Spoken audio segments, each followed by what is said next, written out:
أعوذ بالله من الشيطان الرجيم بسم الله الرحمن الرحيم أولئك على هدى من ربهم وأولئك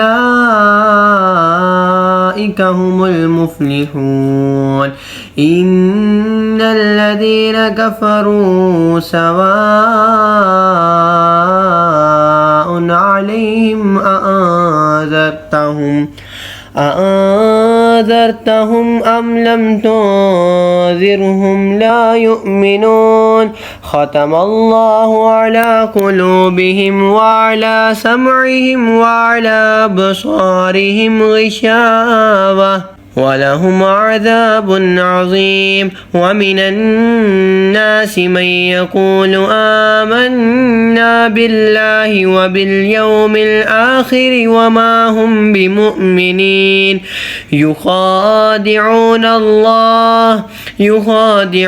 اللَّهَ وَالَّذِينَ آمَنُوا وَمَا يَخْدَعُونَ إِلَّا أَنفُسَهُمْ وَمَا يَشْعُرُونَ فِي قُلُوبِهِمْ مرض فزادهم الله مرضا ولهم عذاب أليم بما كانوا يكذبون۔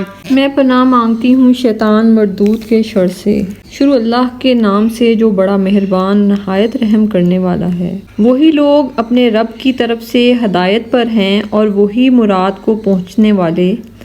بے شک وہ جن کی قسمت میں کفر ہے انہیں برابر ہے چاہے تم انہیں ڈراؤ یا نہ ڈراؤ، وہ ایمان لانے کے نہیں۔ اللہ نے ان کے دلوں پر اور کانوں پر مہر کر دی اور ان کی آنکھوں پر گھٹا ٹوپ ہے اور ان کے لیے بڑا عذاب ہے۔ اور کچھ لوگ کہتے ہیں کہ ہم اللہ اور پچھلے دن پر ایمان لائے، حالانکہ وہ ایمان والے نہیں۔ فریب دیا چاہتے ہیں اللہ اور ایمان والوں کو، اور حقیقت میں فریب نہیں دیتے مگر اپنی جانوں کو، اور انہیں شعور نہیں۔ ان کے دلوں میں بیماری ہے تو اللہ نے ان کی بیماری اور بڑھائی، اور ان کے لیے دردناک عذاب ہے بدلہ ان کے جھوٹ کا۔